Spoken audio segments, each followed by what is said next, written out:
Mr. Johnson for the hamburgers and our cheeseburgers. Thanks, Jerry. Thanks to Jerry's. Yeah, thanks to Jerry's. And I need their contact information so I can send them a thank you letter. I asked Ms. Majors if she could put something up from all of us. Okay. Y'all could sign it. I got you. And then Giorgio's tomorrow also, too. Okay. Now we have a quorum.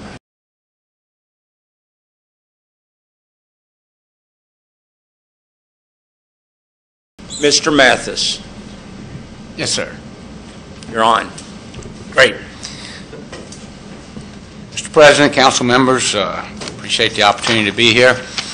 Talk about our budget at the port for the next year. You've seen this chart several times. Most of you have. Nothing has changed on it. We've got the same staffing setup that we have had. One change kind of within the makeup is, and it's very small, but the clerk 2 in the billing and receivables used to be 75% security and operations and 25% admin. We've kind of reversed that now since we don't have to do the state criminal history background checks any longer. We still have our security guards that we use from a outside firm. Our budget for the year, we're proposing before grants and other revenues 2.2, so it's about $200,000 more than what we have budgeted for the current fiscal year. And y'all can stop me if there's any questions at any time. I'll just keep going. On the expense side, we have one small capital outlay item for our vehicles are getting very, very old, and we're going to need to be replacing them a little at a time. We've got port construction projects in there, berth 6 rehabilitation, installation of shore power, and installation of sanitary sewer systems. We have given Martin Marietta notice that we will not be renewing their lease when it expires at the end of October. This slide shows what that will do to our revenue mix, and based on the increased projections we have for the Offshore Inland lease and their activities, our revenues will be higher even with the loss of Martin. Are there any other users at the port? There's the CMEX. Yeah, but we still have several other tenants, but the one we're showing the big increase that we're expecting would be Offshore Inland. I was trying to get a sense. Yeah. I mean, how much do we get from the other uses of the port? What percent is Offshore Inland, I guess? Well, we're projecting revenues rent of I'm on the expense page. Before grants of $2.2 million, so you're showing Offshore Inland is $500,000 of that 2.2. Okay. Yeah, I could have looked that up. Very quickly on that as well. Halcorp, is the Halcorp lease still in place? It is, yes. Okay, and how long is their lease? The Halcorp lease is, when we renewed it a few years ago, did an amendment to it, basically it ran for a year and a half. Anyway, where we are now, Council, is that either party can give 12 months notice. It's on a running basis. So tomorrow, if they decided they didn't want to be a port customer any longer, they could give us a year's notice, and then they have 6 months to vacate after that year. If we decided tomorrow that we didn't want them as a port customer any longer, we could give the same notice. And is there a list, not within the budget, but that can be provided to the citizens and council of the existing leases, their income on an annual basis? Yes, we have a summary sheet of that. Yes, there's a we do. spreadsheet. Yes. And then my final question, and the colors, I guess I'm trying to figure out. The green is the cargo fees, and the commentary that was back in the budget message talked about phasing out some of the cargoes that you were bringing through traditionally. Was that analysis done when you look at the amount of space available on the port, the rail infrastructure, the highway infrastructure, the Midtown Commerce Park coming on board with being able to use it, and it already has a rail yard right there, that the put-through cargoes that we had talked about and possibly using that as an inland port facility, doesn't that negate all of that opportunity if you strictly are doing offshore inland in 2013? I mean, No, we're not. This slide is really just to show you that we're going to lose Martin Marietta, but we're projecting an increased revenue from offshore inland that will more than offset that loss of revenue. Okay, so this is all of our other customers are Okay. separate of this slide. And what was the footprint for Martin Marietta in relation to what offshore inland, if you just said a percentage of port space? Martin Marietta's probably is almost 5 acres. Okay. Offshore inland has 36,000 square feet of warehouse, which is a little under an acre, and then 1 acre of outside storage. So 2.5. No, more like 1 3/4. more like 1. More like 2. I'm sorry. 2. Yeah, roughly 2. Round 2. But in, Okay. in that, though, the Martin Marietta doesn't use the dock as long as offshore inland, is that correct? Right. That's correct. That's what I'm getting at, I guess, is the balance of percentages of use for dock space, if it's a put-through cargo, if it's a parking space, what the long-term plan for the eastern side of the port is, if that could be dredged and bulkheaded so that the parking of of boats would allow for vehicles in and out, or train, rail traffic in and out for other users. I'm just trying to understand the new direction. Yeah, and we are looking at the east side along the terms of what you just. So that's kind of yeah, a it's a long range. long-term thing, but we are looking at in that vein. Thank you.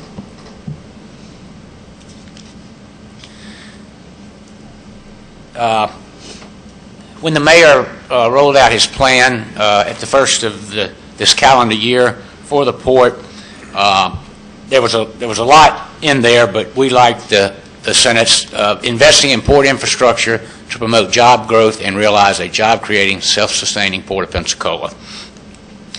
Along those lines, what we've accomplished this year is infrastructure investment of $900,000 in dockside capital improvements. We've commenced $1.2 million in capital improvements to one of our current warehouses that's in the engineering and planning stages right now. And we have initiated $1.6 million in capital improvements. That includes dredging, improvements to our entrance gatehouse, and security camera system improvements. We are currently negotiating with Offshore Inland to expand their terminal to include a 40,000 square foot fabrication facility. We are also actively talking with one other entity in the subsea market about establishing themselves at the port. And we are actively pursuing opportunities to redevelop the Martin Marietta terminal site. May I ask about the capital improvements? Is that in our budget? And if so, where? I'm not seeing it. Yes, it is in the budget. Amy? It was $2 million in capital improvements that are being initiated this year that weren't in your FY 2012 budget, because that was a direct allocation from the state through this past legislative cycle. So y'all approved a budget adjustment amendment resolution in, I believe, June. That added that $2 million. And that was the electrical stuff. And That's the 900,000. Right. Part of the 900,000 and all of the 1.25. The other 1.6 is maintenance dredging. That should be in the budget. Okay. And some federal seaport security grant-related stuff that actually was budgeted for out years, and then the federal government decided to tell everybody that they had to spend it by a date certain, so we had to advance those projects. Okay. And you'll probably be getting a resolution amending the budget later in the year to accommodate for those. Okay, thank you. And as I mentioned, we are currently negotiating with Offshore Inland for a new lease, and we're doing our due diligence with another additional user in the subsea market. We have attracted additional general cargo Towards the end of the last calendar year, we exported some gondola rail cars to the coal trade in Colombia. We had 3 vessels of those that were exported. We've had 2 other of those so far this year, and I think today or tomorrow should start receiving 40 or 50 units for the next vessel, and we're being told by the customer that it probably will be an ongoing export operation throughout the remainder of this calendar year. We've did well last 3 months of last calendar year, first part of the fiscal year, with exporting of the GE nacelles. We had a good first quarter of the calendar year this year. They told us to start that the second quarter and into the third quarter some would be dead, and it has been, but they expect a strong finish for the remainder of the calendar year, so we look for that.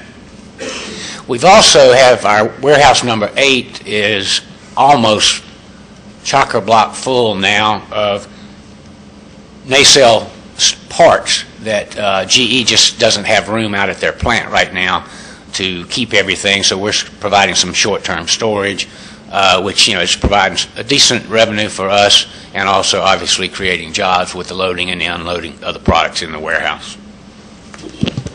Could I ask you a quick question? Yes, sir. I noted there was y'all were putting in the infrastructure to provide electricity at the port to the ships that are docked there. Yes, sir. Will we generate revenue in the end from doing that? No, sir. No. It'll be more of a pass-through type thing. Go ahead.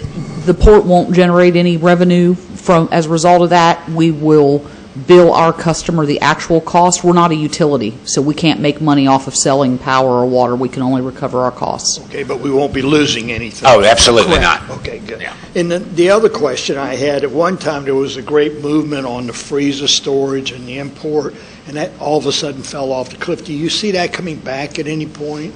I'm sorry, the import in the freezer facility? Yeah, right, exactly. It's exporting. Right. It's still there. It's still there. It's still there. The market is somewhat lukewarm right now, but we had the first part of this calendar year was pretty busy with that, but the last 2 or 3 months have tapered off a little bit. Is there any reason for why it's so uneven? Right now, the reasoning, Councilman, is that the Baltic states are a huge player in that market, right. And they, over the years, I think we probably have educated them too well. They're producing a lot of their own poultry now, okay. Plus the U.S. producers are seeing competitions from countries such as Brazil. So it's a little bit that the largest market is not as large as it usually has been, historically has been, and we also have some competition from around the world that we haven't had in the past. So we need to give them our ordinance that they can have chickens, but they can't eat them. That's right.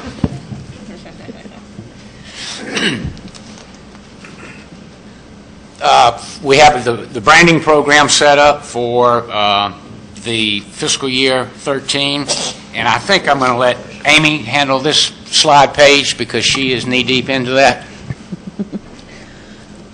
Basically, we're going to continue the rebranding program that was begun this year, actually just last week, with the unveiling of the new logos. I wish that we had our logo ready to use on this presentation, but we didn't quite have it yet. And basically, the objectives of our branding program are those 4 bullet points at the top. To have a port branding program that's consistent with the city's overall brand identity, that clearly communicates the port's position as a city-owned enterprise, a brand that adequately conveys our economic impact and value to the local community, and that separates us from our competition in the marketplace. Our major initiatives in 2013 to that end will be incorporating the new logo and design that was unveiled last week. We are in the process of designing a new marketing brochure that will be available in print and electronic formats.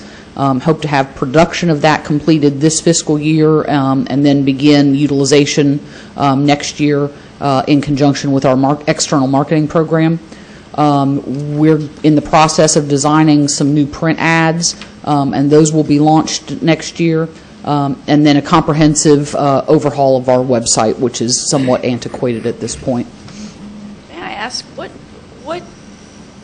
portion of that money is going to be spent advertising to Pensacola people saying you should like your port, and what percentage is it going to be spent on attracting new port users? I guess, this whole new marketing campaign, ESP has a very different, audience to whom they need to market. And I mean, my understanding over the years has been you guys, most of what you need to be doing is going to trade shows and the port user people who I've met, they're very nice people, but they're a different group of people than tech company kind of people. Right.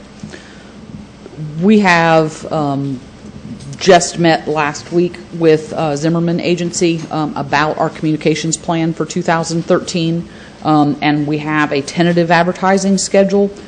So in terms of print advertising, the vast majority of our resources are going to be to local audiences. We do some advertising in primarily Northwest Florida business climate, about 4 a year, primarily because that is a business-focused publication, so it makes some sense in terms of there may be people who read that publication who are involved in shipping, but it's also kind of one of those local audience type of, support your local port kinds of ads. We're going to be redesigning that, by the way. But the objective is as we go through these redesigns and we put materials into place, we reduce our production costs, so that gives us more funding for actual placement. So in out years, we may be looking at doing more both industry advertising and local constituent type of advertising as well. So from what you just said, it sounds like there's going to be a lot of energy and money spent on actually making the ads this year. Yeah. Maybe not so much in printing the ads this Correct. year. Correct. I had No, a tag-on question. go ahead, I'm sorry. Sorry. Just on that, on your meeting with Zimmerman then, because it dawned on me, I had looked at their website way back when we first started talking about them. What other ports they have marketed and what I know you just explained the local and sort of small region focus, but the national and international focus. Actually, Amy, I think you might have misspoke. I think you said the vast majority would be local. I think you meant to say. I think I said the vast majority would be external, and we would advertise a small bit locally. If I said it the other if I said it the other way around, I apologize. Yeah, you basically said we got to make sure everyone in town likes the port. No. We're doing a small bit of advertising locally, and most of it will be external to the Good. shipping That's why I asked community. that question, Yeah. because I thought, well, what are we doing nationally and internationally? So. Yeah, and to Dr. Pratt's issue on the branding and having different audiences out there, this is definitely not my world of work, but as a layman looking at it, the parts of it that make sense to me. Whether you like the new logo or not, and I've heard different people taking different sides with it, it does kind of make sense, though, that whether you're in the maritime industry or you're a gas consumer, or you're looking for a destination to come and vacation or purchase a second home, is that when people see that, no matter what magazine they're in, they think Pensacola. Not Pensacola Port, Pensacola Energy, Pensacola Beach, Pensacola Historical, is that they think Pensacola. And it's something that's recognizable in every single magazine. And the more they see it, the more Pensacola gets recognized there. That's just my thoughts. Yeah, but unfortunately, the chamber's advertising in a different logo and such. Well, that's a totally different topic. Hopefully there will be some sort of joint together on that. I would hope. As to the question of the percentage of the total advertising dollars that's being spent on kind of creative and actual placement, creative is included in the agency fees. So I don't have a specific breakdown because agency fees, again, is all creative. But we are spending right at $30,000 in ad placements next year. Of that, about 2,500 or 3,000 is local. All the rest is to the industry. And then the remainder of the ad budget is for creative? Correct. Creative, print production, which is marketing materials, and the website redesign initiative. And how much did we spend in previous years on ad placement? I don't have it specifically without looking it up, but it would be significantly less.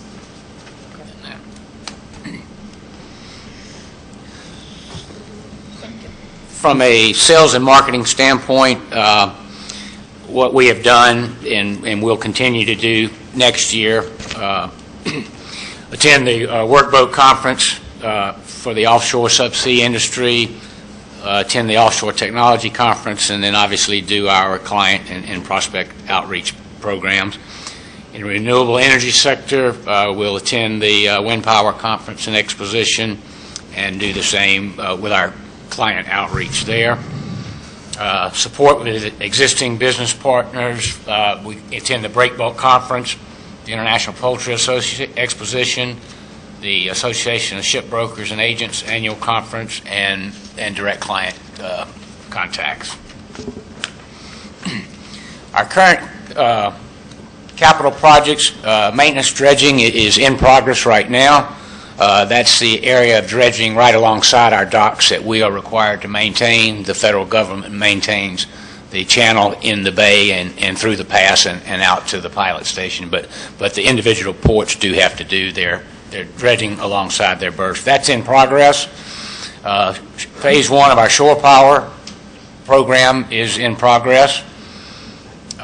We are relocating our main gate, dropping it back about 125 feet, adding a new building. The one we have now is about lived its life. We also will have 2 entrance lanes with this project. We'll go from 1 to 2 entrance lanes onto the port, which will obviously allow easier access for us and hopefully not back up Barrack Street. Well, no, that gate, is it still going to go over by the spoil site on the east side of the port? Yeah, the fence will continue, will stay where it is now. We'll essentially will drop some fencing south and come over and meet the gatehouse as it drops south. Okay. Warehouse 9 improvements. We got the state economic development grant from the legislature and the governor this past year to improve that warehouse and start doing a lot of subsea fabrication and repair and items like that. We're in the planning and engineering stages of that one right now. And where is that broken down in the budget? That was in the resolution, so it might not have. It might not. I didn't remember seeing it. Yeah, I don't think it is. Okay. Yeah. I just. And we're also, you all just approved at the last council meeting for security camera upgrade, so that project will be probably given. Wednesday is our goal to give the notice to proceed to the contractor for that. And the last slide is just a kind of out years summary of different capital items that some we are doing and will need to do, and others that are things we might consider doing in the future. And that concludes our presentation.